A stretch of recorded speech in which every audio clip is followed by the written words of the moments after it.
Hello friends, welcome to my channel. তো মামুনি চ্যানেলে সকল বন্ধুদেরকে স্বাগত জানাই। আশা করি সকলেই ভালো আছেন। তো আজকে একটা সম্পূর্ণ নিরামিষ কেক রেসিপি নিয়ে হাজির হয়ে গেছি, আপনাদের কাছে শেয়ার করব। তো চলুন দেখে নেওয়া যাক কেকটা কিভাবে বানানো যায়।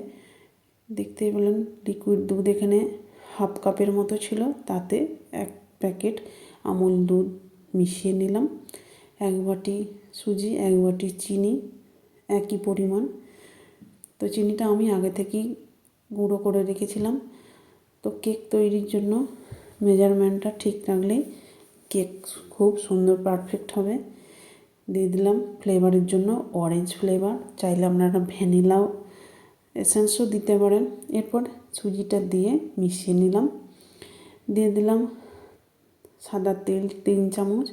তো যে যেখান থেকে বসে ভিডিওটা আমার দেখছেন, একটা লাইক দিয়ে প্রথম থেকে শেষ পর্যন্ত দেখার অনুরোধ রইল। এরপর আবারও খানিকটা দুধ দিয়ে দিলাম, আটা দিয়ে দিলাম এখানে কিছুটা পরিমাণ। তো চাইলে আপনারা আটার পরিবর্তে ময়দাও দিতে পারেন। ঢেকে 10 মিনিট রেখে দেব। তো 10 মিনিট পরে দেখতে পাচ্ছেন আগের থেকে কতটা টাইট হয়ে গেছে, সুজিটা ফুলে উঠেছে। এরপর আরও গরুর দুধ দিয়ে দিলাম, এটা আমি আগে থেকেই জাল করে রেখেছিলাম। দিয়ে দিলাম হাফ চামচ বেকিং সোডা, 1 চামচ বেকিং পাউডার। ভালোভাবে উপকরণগুলো সব মিশিয়ে নিলাম। এরপর একটা থালার মধ্যে তেল লাগিয়ে নিলাম, যেটা আমি কেকটা বেক করতে দেবো। এবার টুটি ফুটি 1 মুঠো ছড়িয়ে দিলাম। তো টুটি ফুটি রেসিপিটা আমার আগের লিঙ্কে দেওয়া আছে, দেখে নিতে পারেন।